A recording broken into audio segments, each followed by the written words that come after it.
Gardaí said in November they'd been given the names of more than 30 alleged IRA sex offenders thought to have been moved to the Republic. When you made your statement to the Gardaí recently, as you said you did on Morning Ireland earlier this week, did you give them any of those names? Yes. Okay. How many? I'm not prepared to say that. Okay. Are you confident that you've given Gardaí all of the information you have in connection with the alleged abuse of people within the Republican movement and of alleged abusers that have been moved to the Republic?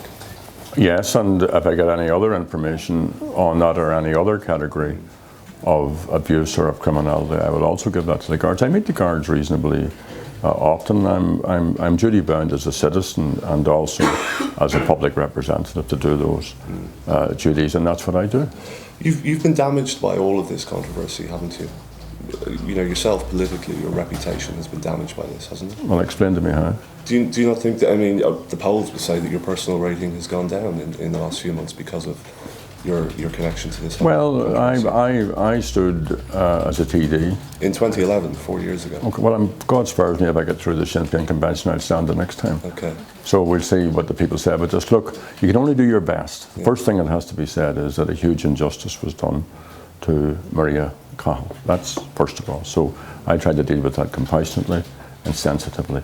The second charge, which was made by our political opponents, was that Sinn Féin conspired in this, covered up in this, and I covered up in this. That is untrue. So we robustly rejected that scurrilous smear against our party. Makes that contention as well, and you reject that completely as well. Well, I've already done that, time out of number.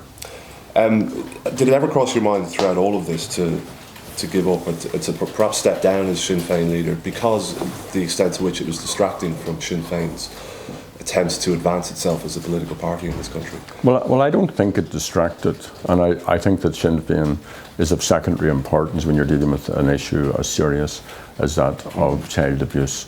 So we go about our business, we do our work. I never stopped doing my work for 1 second of all of that time. We continue to do our work.